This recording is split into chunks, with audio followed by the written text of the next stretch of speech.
Unión Radio Cultural presenta Divagancias con Miguel Delgado Esteves, Laureano Márquez y las zapatancias de Pedro León Zapata.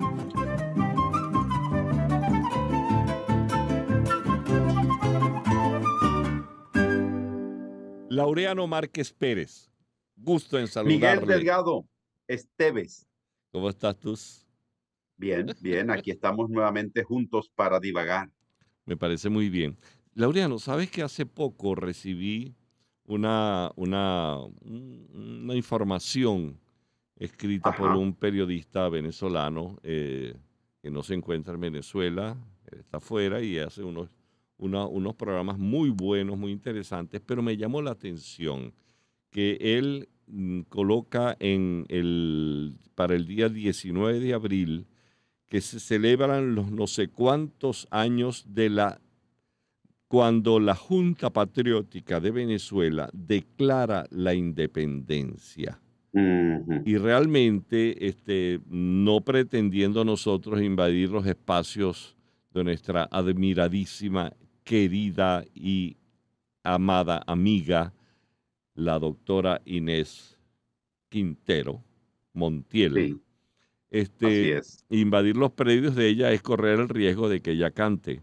Entonces podríamos que... o haga monólogos de humor. También, exactamente. Entonces, pero es interesante que el común de los ciudadanos que somos, entre otros estamos tú y yo, podamos hablar sobre el tema de qué fue lo que pasó el 19 de abril y qué fue lo que pasó el 5 de julio. Estamos hablando del 19 de abril de 1810 y el 5 de julio del año 1811, porque hay muchísimos eventos que han generado como falsas informaciones, inclusive he visto a nivel oficial de gobiernos venezolanos. Entonces vale la pena que divaguemos en torno al tema de eso que algunos llamaron el tumulto del 19 de abril y lo que ocurrió luego en el año 1811 con el día 5 de julio. Entonces me parece que son cosas distintas, sí. Claro, porque la independencia propiamente de Venezuela fue declarada el 5 de julio de 1811. Claro. Porque, claro, después de lo que sucede el 19 de abril, que es de lo que vamos a hablar hoy, el 5 de julio de 1811 Venezuela organiza un congreso constituyente. Y es ese congreso constituyente en representación de las provincias de Venezuela, las provincias unidas, las 7 provincias que dieron origen a las 7 estrellas y después se le agregó la de Guyana. Guayana, sí. Guayana. Sí. Se organiza y se declara solemnemente la independencia de Venezuela. Y estaban los diputados, entre otros estaba Francisco de Miranda, que era diputado por el PAO. Claro, estaba Juan Germán Rocio, que redactó el acta de independencia. Guariqueño, por cierto. Sí, señor. Un prócer civil no suficientemente estudiado. Así es, así hay unos cuantos próceres civiles. Eso fue el 5 de julio, que fue el año siguiente. De lo que nosotros vamos a hablar es de lo que pasó el 19 de abril de 1810.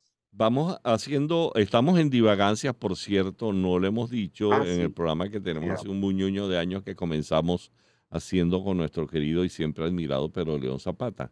Pero el cuento es que hubo varias intentonas antes de la declaración de la independencia del 5 de julio del año 1811, muchos tiempos atrás hubo varias intentonas por liberar a Venezuela, a lo que entonces era una capitanía general, liberarla del gobierno, de la tutela, por decirlo así, y ser generoso, de la tutela del gobierno de la monarquía española, y que Venezuela dejara de ser una provincia en las Indias Occidentales, como se les llamaba también. Entonces, pero hubo otros intentos por allá, yo no sé cuáles recuerdas tú, yo me acuerdo uno que era el de José Leonardo Chirinos, quien era un esclavo en la región de Falcón, Y Sí, entonces él se rebela contra las autoridades, y era porque era un esclavo que venía, bueno, de toda esa cosa horrible de la esclavitud que ocurrió. Horrible en un sentido, pero vamos a quedarnos con los buenos, porque nos quedaron unos genes de la mm, negritud que es parte de nuestra esencia venezolana. Ento- claro. Y además, hay que decirlo, la corona española, desde el propio momento del descubrimiento, no tanto con los esclavos, porque los esclavos vinieron después, pero con Ujú, los aborígenes nuestros, propiciaron el mestizaje. A claro. diferencia de otras conquistas como la inglesa o como la holandesa, la española, la reina Isabel la católica, de inmediato dijo que se casen por la iglesia españoles e indios. Ujú. Ay, yo no sabía eso, chicos, que Sí, cómo había no. una Mira, instrucción. eso fue muy avanzado. La reina Isabel la Católica fue una mujer de verdad muy admirable. En el año 1505 ya ella había decretado mucho antes que Guzmán Blanco la instrucción obligatoria para que se les enseñara a los indígenas la lengua castellana y se les enseñara también, obviamente, la religión, porque la empresa mm, conquistadora de América también es una empresa religiosa, no solamente Ujú, claro, política y no claro. solamente económica. Ujú, Y otra cosa interesante que hay que decir en favor de esa España es que España, a diferencia también de otras potencias de la época, no colonizaba. Es decir, nosotros no éramos colonia española, sino nosotros, es decir, éramos una provincia de España con las normas de España. sí, En América había virreinatos, había provincias, había capitanías generales, que fue lo que terminó siendo Venezuela, ha habido, con todas las instituciones que había en España. claro, ha habido muchas historias de conquistas. Alguna vez yo lo dije, la historia del hombre ha sido escrita con bombonas y bombonas de sangre, donde hay unos Sí, pueblos conquistadores y unos pueblos conquistados. Y estamos hablando de la historia del hombre, esto no es historia reciente, esto es historia de sí, la humanidad. de la Ahora, humanidad desde hace unos, 200 y tantos mil años, sí, sí. cuando en el corazón de África apareció el Homo sapiens sapiens. Así es, así es. Así que pero lo que te quería comentar que de esto de los pueblos conquistadores y conquistados, hay pueblos que son conquistadores y dejan algún tipo de obra Sí, en el pueblo conquistado. Por ejemplo, la conquista árabe a España, al sur de sí, España. O sea, todas las obras arquitectónicas, la cultura desde el punto de vista no solamente de la obra arquitectónica, sino desde el punto de vista del idioma. Hay claro. tantas, tantas cosas que tenemos Muchas nosotros de palabras, los... todas las palabras que tienen el prefijo al nos vienen de los árabes, casi todas, aljibe, albarda, albornoz, alcabala, alcarrizo, son todas palabras de Al, origen árabe. almohada, Almohada, sí, todo eso. almudena. Sí, sí, todas esas palabras, pero fíjate tú que queda lo del idioma español dentro de dentro de las influencias de la cultura árabe. De la misma manera, la música. Había unos personajes que creo que alguna vez hicimos un programa de divagancias en el cual hablábamos de personajes músicos que influyeron en la música que hoy día es parte de nuestra esencia venezolana. Y veamos, por ejemplo, lo que ocurrió con el laúd, cuando el laúd llega al andaluz, que es donde está España, donde se centró, digamos, la conquista española, Ujú. la conquista árabe Granada, a al final, la España. toma de Granada. Claro, con la toma de Granada, sí, claro, pero entonces hasta el año 1492, cuando se hace la capitulación ante los reyes católicos, por cierto, ante Sí, Isabel Isabel y y Fernando. Fernando, Sí, claro. sí, Entonces, sí. claro, tú te pones a ver pueblos conquistadores y conquistados, pero hay obras que, desde el punto de vista cultural, que quedan. Hay otros que no ha ocurrido de esa manera. porque han sido destructores, si se quiere. O sea, destruir la cultura que había antes para que no exista. Aunque en la conquista española tenían algunos ese tumbadito, ¿saben? Por ejemplo, cuando Sí, llega... hay casos. Sí, Mira, yo creo que en 1492 ajá, todos los comportamientos de todos los imperios eran comportamientos crueles, porque estamos hablando del año 1492. Esa gente venía a tomar ese territorio y si alguien se le oponía, bueno, se lo lo echaba, se eliminaban. lo raspaban, ¿Sí? claro.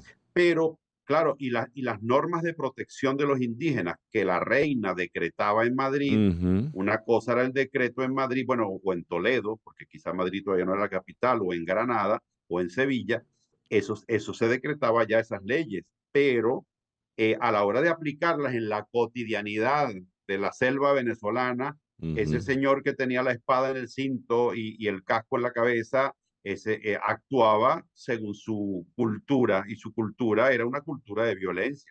Claro, Pero en medio de todo, lo curioso de todo esto es que eh, cuando hubo, o sea, la misión de España no era exterminar las culturas aborígenes, sino por supuesto si Guaycaipuro le planteaba batalla, lo había, por peleaban con él supuesto, claro. lo eliminaban.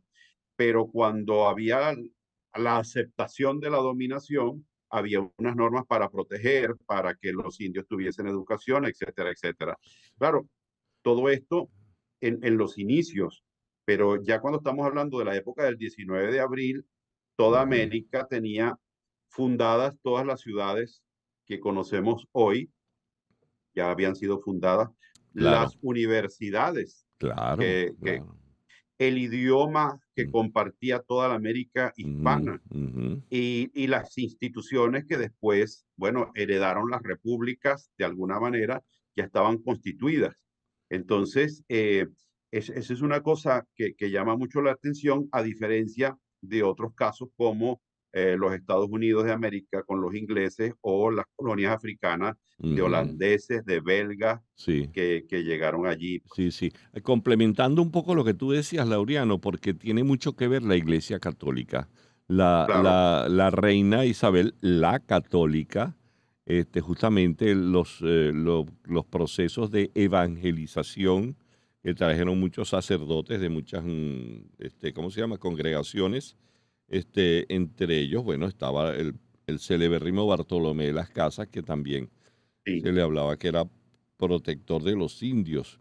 Pero, así es. pero ya llegando ya en el siglo XVIII, ya comienzan una serie de alzamientos, ¿no? Nombramos a José Leonardo Chirino, Sí, hay bueno, está otro, también el, el de Wally España. claro, claro, ese era otro movimiento que también fue, pero sí era un movimiento Ese era de un los movimiento. de Es que mantuanos. resulta que, claro, porque mandaron a La Guaira unos prisioneros españoles que se habían alzado en España también y habían estado promoviendo las ideas liberales.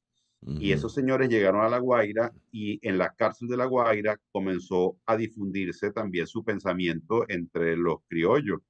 Y claro, eso hace eco en la sociedad del momento. Igual y España promueven un proceso un intento realizan de ujú. emancipación.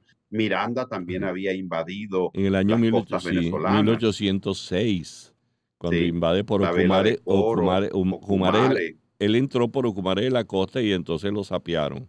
Y entonces sí, se fue hacia allá, hacia la vela de Coro. Y sí, que entonces, fue una cosa que trajo prisioneros, trajo gente ejecutada, etcétera, etcétera. claro. Y pero fíjate, dentro de esos movimientos también hay otro de otro negro, el negro Miguel, que Sí, mi tocayo, el negro Miguel, era un personaje. Yo nunca había tenido un tocayo negro, pero el negro Miguel de aquella época, mi sí, tocayo, se alzó también contra las autoridades, más que español eran los mantuanos, porque eran los que claro. ejercían el oficio de dueños del oficio, no digo yo oficio, dueños de los esclavos. Entonces ellos se alzaron en contra Claro. de esa jerarquía impuesta, ¿no? Sí, de esa sociedad estamental Ajá, tan, sí. tan dividida. Ahora, Es esto que, del 10, ajá, perdón, Laureano, no, no, disculpa que no, adelante. lo del 19 de abril es bien interesante que lo puntualicemos, porque si nos ubicamos en el momento histórico, habían pasado Sí, todos estos alzamientos, ¿no? Del sí, Negro Miguel, José Leonardo Chirino, Guali, España, hubo otros tantos movimientos también sí, hubo algunos intentonas, otros, sí. hubo otros, pero lo que desata los eventos del 19 de abril es justamente la invasión Napoleón Bonaparte, la invasión napoleónica a España Así es, y la así es. imposición de un rey que era hermano de Napoleón Bonaparte, que era José Bonaparte. Claro, Y meten preso, bueno, eso habría que aclararlo, ¿no? Si, sí, al entonces rey de España, Fernando VII. Fernando VII. Ajá. Sí, efectivamente. Bueno, el famoso rey que impuso Napoleón, su hermano, lo llamaban los españoles Pepe Botella, Sí es verdad, por chico. su afición al vino. Sí es Y bueno, verdad. todo eso fue una cosa muy cruenta. Hay cuadros de Goya, como por ejemplo los fusilamientos, no me acuerdo si es del 2 o del 3 de mayo, Claro, sí, que sí, son los sí. fusilamientos de la Moncloa en Madrid, Claro, claro, horribles. y un cuadro donde está este hombre con las Sí, manos sí, con las, alzadas, sí, con una claro. camisa blanca, pulquérrima, Sí, allí a punto de recibir los disparos, ¿no? sí, Él y los soldados apuntándole con sus fusiles. apuntándole. Sí, sí, Claro, y la invasión napoleónica a España generó un proceso de resistencia en los españoles. Los españoles salieron en defensa de su rey llamando el impostor al Pepe Botella, lo llamaban el intruso, lo llamaban. Y se alzaron. Y claro, hubo lucha en la gente, en las calles de Madrid, en distintas ciudades, y se constituyeron en las provincias españolas juntas como de autogobierno que se llamaron juntas conservadoras de los derechos de Fernando VII, sí. como diciendo, bueno, si no está el rey, mientras no esté el rey, nosotros somos nuestro gobierno, lo hacemos en nombre del rey, pero el rey no está. Así, esa, se llamaban juntas conservadoras o juntas reguladoras. No era que se, Sí, no yo no recuerdo recuerdo, pero era una el junta nombre para exacto. defender los derechos del rey Sí, de Fernando Fernando VII. VII. Eso está clarísimo. Aquí no Sí, había, o sea, cuando, porque es otro detalle también que yo leía en un trabajo del historiador Carlos Duarte, sí, recientemente fallecido, donde él hablaba, él decía que el gobernador y capitán general de Venezuela, Vicente Emparan y Orbé, gobernó inclinado a los mantuanos y él fue nombrado por las autoridades napoleónicas, de tal manera sí. que él era representante de de Napoleón y su hermano, entonces rey Bonaparte, impuesto, sí, José, hasta donde ajá, yo tengo entendido, ajá, él comenzó siendo representante cuando fue nombrado en España ajá, por los franceses, sí, pero él después, según tengo entendido, creo recordar, se pasó bueno, a su bando, a los españoles, ujú, cuando se fue, o sea, él estaba en la zona, digamos, ocupada, y cuando se fue a la zona liberada, dijo, no, yo no te, yo abjuro del rey de Francia, del rey español francés, del impostor, y yo o sea, me uno a la lucha por la liberación española. Y entonces él viene a América como capitán general, digamos, del sector español y no del sector francés. ah, Pero ok. claro, evidentemente es un hombre que se ve que estaba ahí como medio guabinoso, pues estuvo con un lado, estuvo con el otro, Bueno, ¿no? eso de Guabinoso yo lo he visto en muchas partes. Eso se ha visto en la Ya, historia nacional repetidas sí, ¿te veces. acuerdas el bolero aquel? La Claro, historia vuelve a mucho, repetirse. mucho, mucho. Y eso es un leitmotiv en la historia, bueno, no voy a ¿Verdad? decir solamente nacional, sino también en la historia universal. Claro, Claro, claro. entonces lo que sucede el 19 de abril es que, claro, comienzan a llegar a Venezuela las noticias de que las juntas se están constituyendo en España, que Napoleón está invadiendo España, que las provincias españolas están organizando juntas para defender los derechos de Fernando VII. Y entonces lo que sucede aquí es, bueno, ¿y por qué nosotros no? ¿Por qué Claro, nosotros no hacemos lo mismo? Nosotros no nombramos una junta que gobierne el país con autonomía hasta que las cosas se resuelvan allá. Ese era un poco el principio, que uno entiende que obviamente detrás de esto se está fraguando el deseo del rompimiento claro, claro. y que mucha gente de la que participa allí lo que busca es la independencia venezolana a fin de cuentas, pero en un principio no se planteó como independencia, se planteó cómo vamos a constituir nosotros una junta. De hecho, las discusiones, el 16, 17 de abril comienzan a llegar nuevas noticias de que ya en España no hay juntas, sino un consejo de regencia. Un consejo de Ujú, regencia que está ujú. constituido sin mucha, bueno, todas estas cosas son de facto, no hay ninguna norma que lo admita, pero ese consejo de regencia dice algo como esto, dirigida a las provincias americanas. Desde este momento, españoles americanos, os veréis liberados, perdón, os veréis elevados a la dignidad de hombres libres. Vuestros destinos están en vuestras manos. Fíjate, Sí, eso lo dice el Consejo de Regencia. Claro, el claro. Consejo de Regencia no tiene una autoridad que venga emanada de ninguna legitimidad, Ujú. pero está constituido allí. Pero fíjate, con Entonces, toda la agitación política del año 1808, 1809, toda esa agitación política era continua y los sí, mantuanos promovieron la constitución de una junta. Y es importantísimo que tengamos claro, así como comenzamos hablando en el programa, que era un movimiento no independentista. El ujú, objetivo era crear una junta de gobierno para sí, manifestar lealtad a Fernando VII, sometido a prisión por Napoleón. Entonces, correcto. esa llamada conjura de los mantuanos, la conjura de los mantuanos, tenía como propósito defender la integridad del imperio español y la soberana autoridad de Fernando VII, y sin embargo fueron encarcelados. A pesar de esto, y ¿Qué, poco tiempo después quién? fueron absueltos, fueron los que, la conjura aquella de los mantuanos, al principio, Sí, porque hay un detalle interesante. Simón Bolívar era amigo de Emparan. Emparan era claro, amigo de todos los mantuanos, era pana, era sí, su misma claro, cor, eran panas, claro, entonces se sí. conocían, pero esa Cuando se con... da esta conjura, lo que hace Emparan es que bueno, más que meterlos presos así, bueno, los deja como en arresto domiciliario en sus haciendas. Así es, así es, así es. Mira, Entre ellos pero estaba, entre ellos estaba Bolívar y estaba su claro. hermano también. Claro, claro. Mira, ya empezó el comité de censura que No nos me puedo creer, si controla. no hemos llegado ni al padre Madariaga. Imagínate tú. Entonces vamos con la próxima parte en divagancias sobre este tumulto llamado el 19 de abril.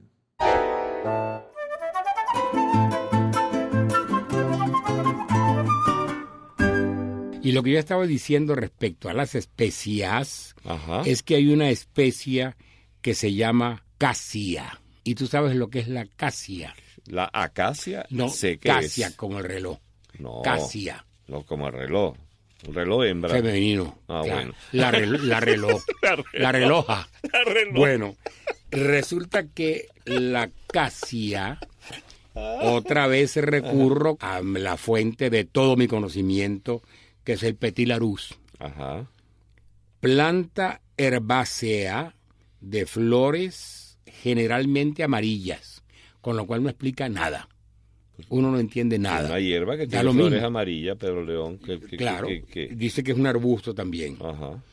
Y hay una segunda acepción, que es vaina y pulpa purgante del fruto de esta planta. O sea que esto no es exactamente lo que uno entiende como una especia, No, desde el momento que es purgante. claro. Esa vaina y pulpa purgante, no cabe la menor duda si es purgante de que es una gran pulpa. Claro, Ajá. porque realmente... Pero es un condimento, es una especia. Bueno, dicen, porque dice aquí la información que procedía de unos lagos poco hondos, protegidos por unos feroces y enormes pájaros alados. Era lo que inventaban los que traían las especias para venderla más cara, ¿verdad? Que siempre tenían sus nidos en lo alto de unos acantilados de piedra caliza.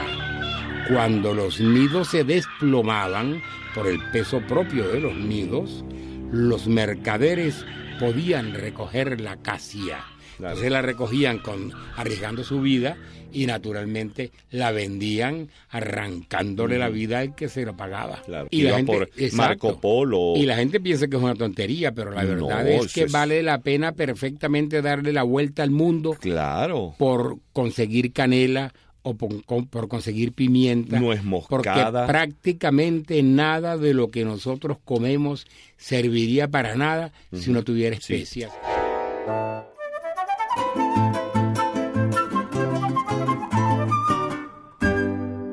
Bueno, aquí estamos nuevamente con Divagancias, luego de escuchar, como es habitual en este programa, la reflexión de nuestro querido Pedro León Zapata, que siempre nuestro guía y nuestro ejemplo, las zapatancias. Así es. Mire, y volviendo con esto, es interesante lo que ocurría el 19 de abril de 1810, porque estamos hablando que es Semana Santa. Correcto. Y era un jueves santo, exacto. Entonces, los mantuanos, el cabildo, los cabildantes, eran esos ediles, convocaron a Emparan al ayuntamiento ese 19 de abril de 1810 para que les informara cuál era la política que debían adoptar en Venezuela ante los acontecimientos en España. Correcto. Y entonces es cuando les dice, mira, vale, vamos a ver qué es lo que vamos a hacer. Es así como esos convenios que a veces se hacen a través de, unos los cumplen y otros no, pero no importa. El asunto es que ellos, mejor dicho, no importa, no, sí importa, pero aquí en este caso, Emparan convence a los cabildantes, les convence para que, mira, vamos a hacer una cosa, vamos a hacer un alto, vamos a los actos en la iglesia, en la Catedral de Caracas, que es Jueves Santo, y los cabildantes tenían el traje. Emparan dice, primeramente Dios. Claro, y después mente nosotros. Entonces, Emparan se va a la iglesia. Exacto, se va con todos los cabildantes, con toda esa gente hará. Sí. Y claro, ya la multitud se está congregando en la plaza, también es Jueves Santo, es un día en el que la gente va a la iglesia, pero cuando Emparan va a entrar a la catedral, lo detienen nuevamente. Ajá. Claro, todo esto ya se ha venido fraguando, ya lo han venido, Emparan, por ejemplo, se da cuenta de que cuando lo agarra, creo que fue Salias, que lo agarra así por un brazo y empiezan a decirle a Cabildo, otra vez a Cabildo, él nota que los soldados que están allí, cuando intentan incorporarse como para defender al capitán general, el que los está comandando, no me acuerdo su nombre, la autoridad militar, les dice, atención, FIR, que se queden quietos y que no actúen.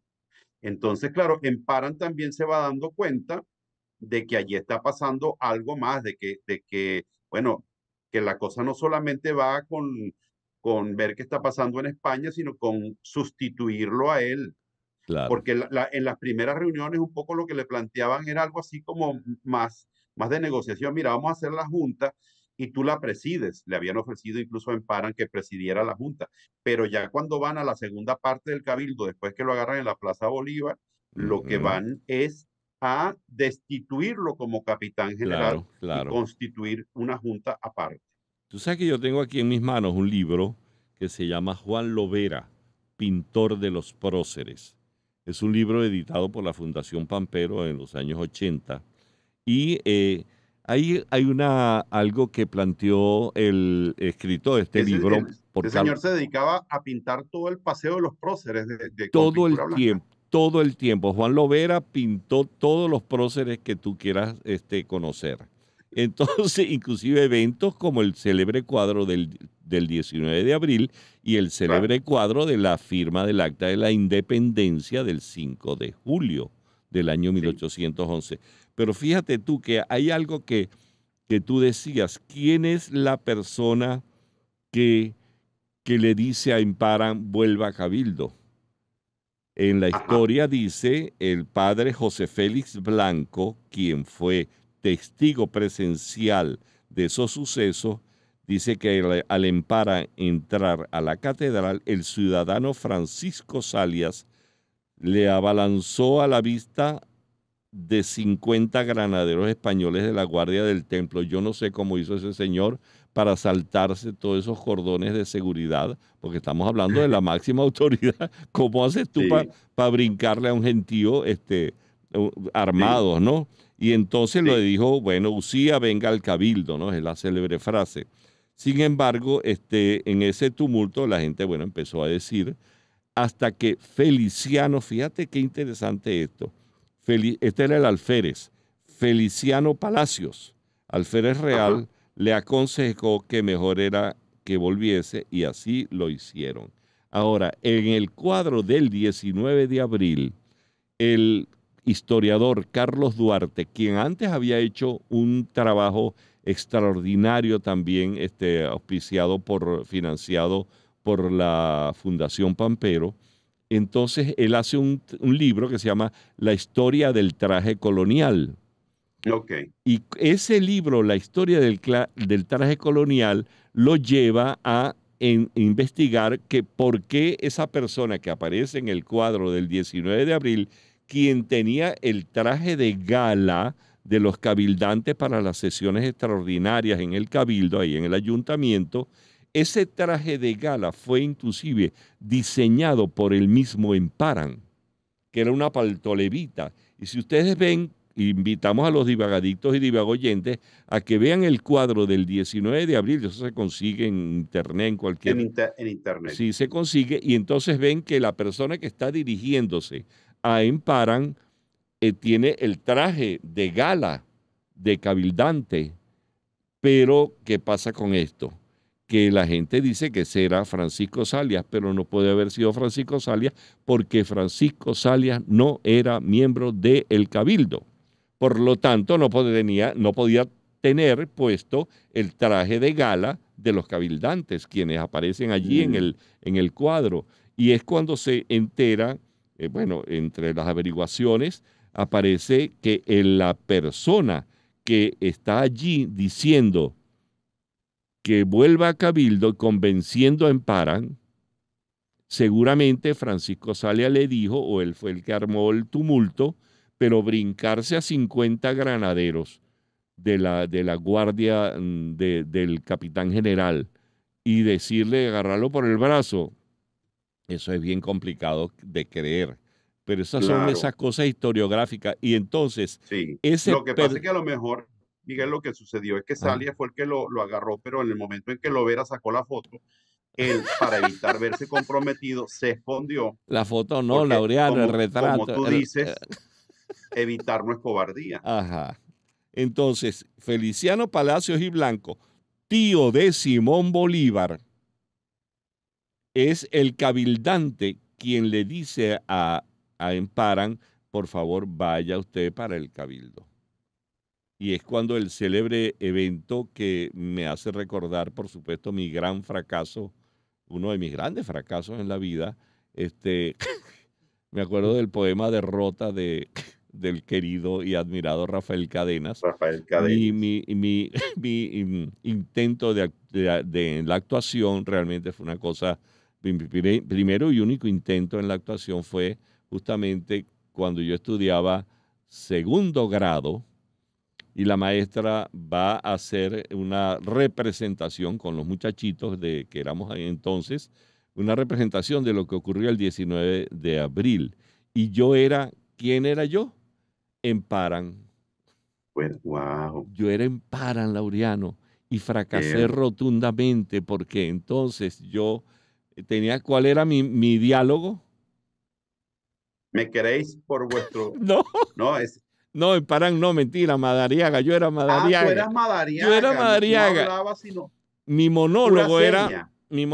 era, ¿Qué tal? y Bueno, entonces, pero fue una breve actuación, pero sin duda seguro pudo haber sido brillante, porque se puede hacer así de muchas maneras. claro, pero raspé, porque entonces, No, sí, porque es que, mira qué malo soy, el muchachito que estaba haciendo de Emparan, al quien yo tenía que desde atrás hacer el no, entonces yo le puse mi brazo, lo extendí sobre su hombro derecho y hice así.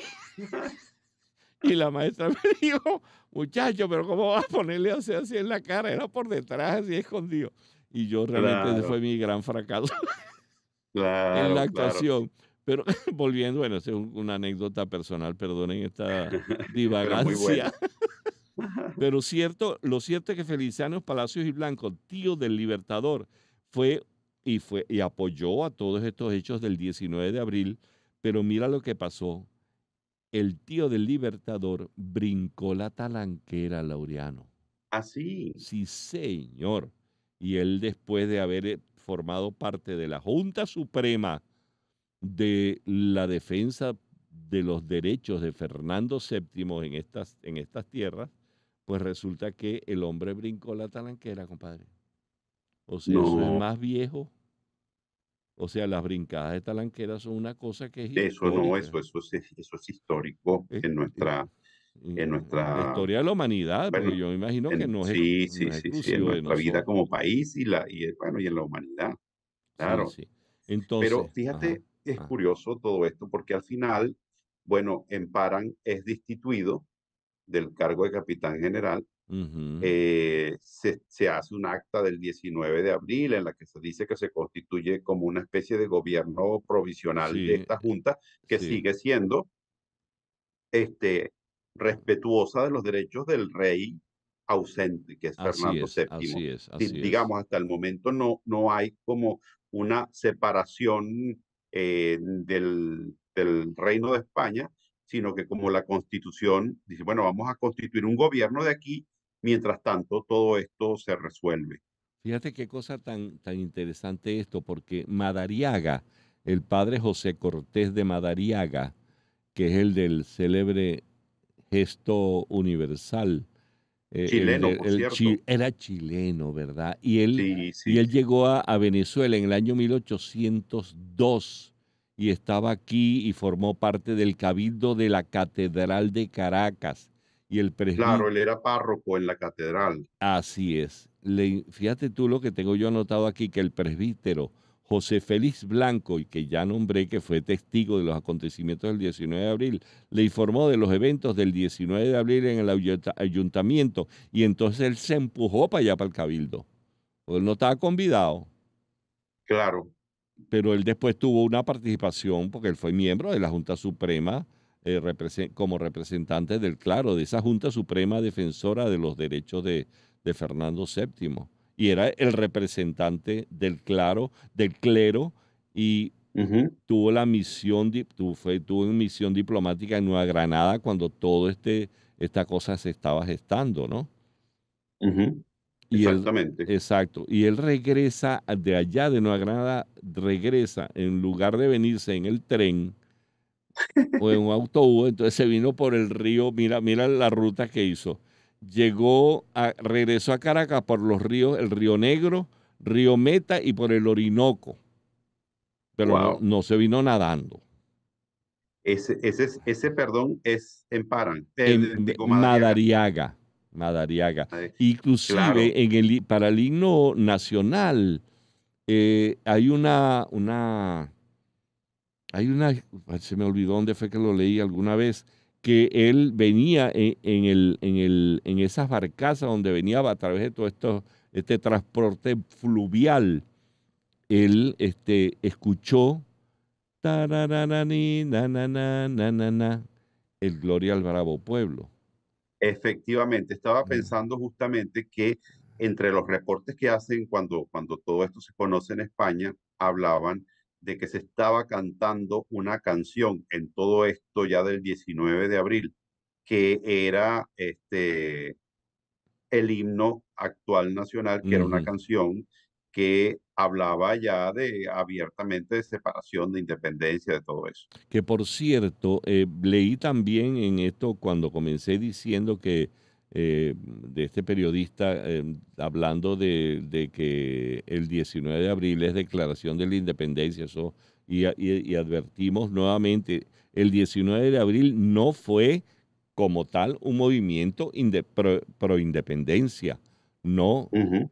El que sí fue un movimiento independencia fue el 5 de julio de 1811. Y fíjate tú que fueron que en ese cuadro, fíjate, mira qué cosa tan buena, Laureano. En el año 1806, Miranda invade por Cumaré la Costa y Sí, después se va para la vela de Coro. Y él se tuvo que ir. ¿Y quiénes van después del 19 de abril? ¿Quiénes son los que van a hablar con Francisco de Miranda para que se venga para acá? Viviendo eh, Miranda bu- en Londres. sí, bueno, Bolívar, entre ellos, Mm, Bolívar, López Méndez así y es, Andrés Bello. así es. Y mira qué cosa con Andrés Bello. Es un misterio grande que yo tengo espero que Inés Quintero me lo solucione, pero ¿por qué Andrés Bello no volvió más nunca para Venezuela? Él se Mm, fue para allá en 18 a comienzos de 1811, va para allá, para 1811, no, 1810. sí, Después 1810, ese va, mismo año. exactamente. Entonces van para allá López Méndez, Bolívar y Andrés Bello. Y Andrés Bello más nunca pisó tierra venezolana. No, no pisó. Él trató en algún momento de volver. Ajá. Incluso tengo entendido que le escribió cartas al Libertador como para que este, se le llamara él, y el Libertador creo que no sé si le respondió o no consideró la posibilidad de que Andrés Bello regresara. A lo mejor no había Andrés Bello internet, a lo mejor no había internet y no había estaba, internet y entonces o fallaba el el, Wi-Fi. el wifi. Sí, pero lo que sí es curioso es que Andrés Bello fue representante diplomático, profesor, investigó, por supuesto, muchísimo. Aprovechó su estancia en Londres para investigar Claro, tantas cosas. Él se nutrió de la biblioteca de Francisco de Miranda, que al parecer era maravillosa, la que extraordinario, sí. estaba en su casa en Londres. Tú sabes, Y, ajá. Sigue, Sí, y perdón. bueno, y después, cuando él es el representante de la legación de Chile, establece como más contacto con Chile que con Venezuela, y es por eso que él se va a Chile. Ujú. Tú sabes que esa casa en Londres, donde vivía Francisco de Miranda, hoy día, yo no sé hoy día, pero yo sé que yo estuve, hice unos conciertos allá hace Ahí hay unos una sala años, de conciertos. una sala de conciertos muy acogedora, una sala para Sí, unas 250, 300 personas quizás, muy grata la sala, y ahí en esa casa o esas dos casas fueron compradas por el gobierno venezolano, si no me falla la memoria, por el gobierno de Carlos Andrés Pérez, por el primer gobierno ya. de Pérez o de Pérez o no estoy seguro, que me disculpen, pero fue en ese momento o Pérez o Herrera Campín y compraron esa casa y allí estaba y estuvimos allí en la sala donde se reunieron estos tres emisarios venezolanos a convencer a Francisco de Miranda de que viniera a ocuparse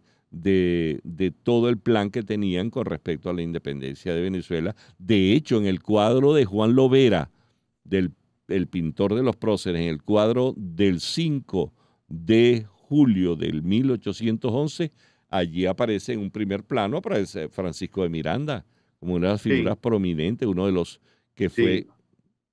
que Sí, esa, bueno, yo ujú, creo que como Inés Quintero dice que a Miranda no hacía falta como convencerlo, ¿no? Que Miranda lo que sí, quería, lo claro, que estaba deseoso claro, de venir a involucrarse en todo esto. Y es curioso, bueno, Miranda siempre un personaje apasionante, porque Miranda ha sido exitoso en las grandes revoluciones de su tiempo y fracasa en la que más le importaba, que era la revolución en su patria. Eh, es decir, Miranda viene con la Primera República, termina siendo generalísimo de unos ejércitos que le entregan una república que ya prácticamente está perdida. Miranda fue visto también con cierto recelo por los criollos, ¿no? No, a Miranda no le habían perdonado aquello del papá que le había escrito una carta al rey pidiéndole que se le respetaran sus derechos, etcétera, etcétera. Sí. Miranda era blanco de orilla, Miranda no Hay unos era libros de Inés Quintero que son extraordinarios. El hijo de la panadera, el hijo de la que panadera, es que a que lo mejor de ahí viene el dicho ese que tenemos tan común en claro, Venezuela. claro, porque la mamá de Miranda fabricaba panes, pues. Y La entonces, señora Rodríguez. señora Rodríguez era la esposa del papá de Francisco de Miranda. Hacía Y cachito y pan de jamón. así, embustero, no, pan de jamón hacía Claudio Nazoy, y Claudio no es tan viejo. No, eso no. No, eso no se había inventado todavía en Pero Caracas, mira, no se hay había una inventado, pero cosa sí que te hacía quería, panes, claro. claro, Y el papá era un canario, claro, el papá era, incluso se dice que el papá de Miranda, Sebastián Miranda, ujú, Ravelo, parece que era el segundo apellido, este señor era de oriundo del puerto de la Cruz, del Valle de la Orotava, en Tenerife. De hecho, en ah, Tenerife se conserva aún la casa de Miranda, que desafortunadamente esa no ha sido adquirida por el gobierno venezolano y funciona allí un establecimiento de comida, como un así, restaurancito. Sí, pero esa imagínate. casa se conserva y sería interesantísimo y ahí además tiene un cartel por fuera que dice Casa de Miranda. Esa Así es casa la sería cosa. interesante. ¿Ah? Yo no sabía eso, Sí, pero qué esa casa existe. maravilla. Pero Sí, sí, entonces es sí. bien bueno que en Divagancias hagamos una campaña para que el Sí, gobierno compre esa casa, porque eso es parte de la historia, así por supuesto. como ocurrió con la casa de Miranda en Londres. Claro, Entonces, exactamente. y que funcione Esa casa de Miranda, bueno, entonces, claro, se dice que el apellido, la familia de Miranda tenía antepasados guanches, que los guanches eran los aborígenes de claro, las Islas Canarias. claro, claro. Y eso hacía de Miranda, de su padre, una persona que no tenía como la condición para tener esos honores que es en la colonia la Capitanía General de Ujú, Venezuela, mejor dicho, no estaba dispuesta a romper esas normas sociales tan estrictas que había porque Miranda era un blanco de orilla. claro, claro. Fíjate que ya estamos ya cerrando el programa, pero quería tomar un detalle con respecto a Feliciano Palacios y Blanco, tío del Libertador. En la investigación del historiador Carlos Duarte, es la persona que aparece en el cuadro pintado por Lovera que le está pidiendo a Emparan que vuelva al Cabildo para consultar y bueno, y toda la historia que todos nos sabemos. Pero este Feliciano Palacios y Blanco, cuando brincó la talanquera, habiendo formado parte de la Junta Suprema de Caracas, la defensora de los derechos de Fernando VII, pues luego fue enemigo furibundo de los patriotas, llamando a Bolívar. Fíjate tú que hay un manifiesto del 6 de abril de 1819 y aparece firmado por Feliciano Palacios y Blanco, donde califica él a su sobrinito querido del alma, le dice ingrato, traidor, monstruo. Imagínate Wow. tú. Entonces, todas esas Bueno, cosas que pasan, por Dios claro, santo. porque Y te quería la cerrar, mira, ya tenemos independencia, que cerrar, pero te quería decir sí, algo que aparecía, sí. después hablamos de eso, de un señor que se llamaba Pasquino, que es los pasquines, que son frases célebres cortas, y que el gobierno español en el año 1812 mandó a hacer unos pasquines y lo pegaron de los postes de varias ciudades de Caracas con respecto al 19 de abril de 1810, que fue un jueves santo, y resulta que en el año 1812 hubo un célebre terremoto. ¿Qué día?